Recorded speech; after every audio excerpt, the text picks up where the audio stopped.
Hello, Chris. I'm with Chris Aaron from the Chris Goodwin from the Cannabis Culture 5. Chris, I'd like to speak to you with a little bit about the role of civil disobedience in this court case. I know in the case of yourself in the Cannabis Culture 5, it's not so much a criminal act that's been on trial here as the fact that you were involved in civil disobedience. I wonder if you might speak a little bit on that and how the role of civil disobedience in this whole case and in legalization of marijuana.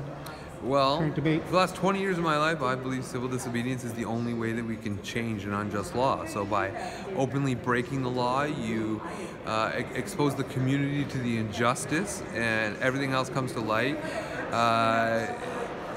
It forces the community to see the actions of that law.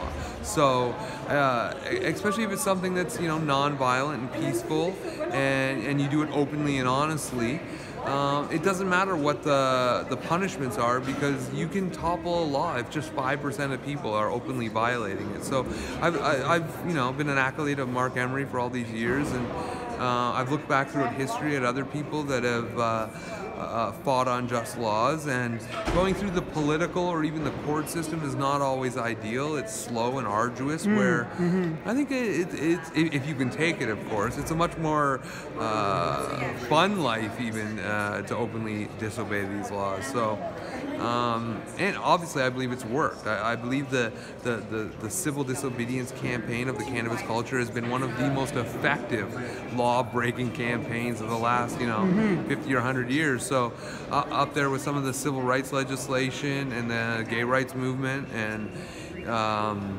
even abortion stuff. Just open up a club that allows people to do things that are peaceful yet illegal, and they might come down on you, and you may get raided and have to reopen and start all over, but you'll see a drastic change if you live in that kind of world. Great. Well, we are very thankful for you and everybody else for helping lead that charge, especially around here in Southern Ontario these days, where the message definitely needs to get out. I'm wondering, what do you see as the possible outcomes coming from this particular action here? It's hard to say. I don't know. You never know till it's over, right? So outcomes could be anything from dismissals, which we've seen, to jail time. So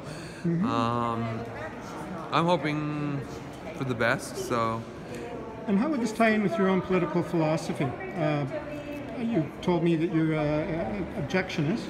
Objectivist, I guess. Objectivist, yeah. I'm sorry. I believe in Ayn Rand and a little bit of libertarianism, I guess, and a limited government. Tell you about it, though?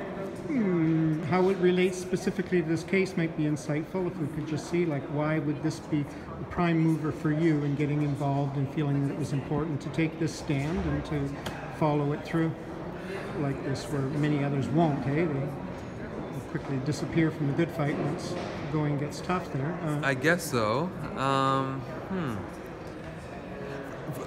It's an interesting dilemma for me, because I've never thought of it as getting tough. So I've had to coach a lot of people. Earlier on in my activism, I had a lot of people around me who fought the good fight. But then when push comes to shove, some of them are in a detrimental place, right? They're saying, I can't take this, I've had enough, or I'm done. And I feel for that. Like, I went through the same situation as they did, and I'm ecstatic by it. I'm uplifted. I feel empowered by it. I thrive in this environment. The handcuffs, the nights in jail, it's tough for anybody, but it doesn't hurt me psychologically. And if that does to you, then maybe that's not the right move for you. So I also don't think of it as necessarily being like, again, because it's something that my psyche can go through with, I don't think of it as that heroic or anything. It's something I can already handle. So,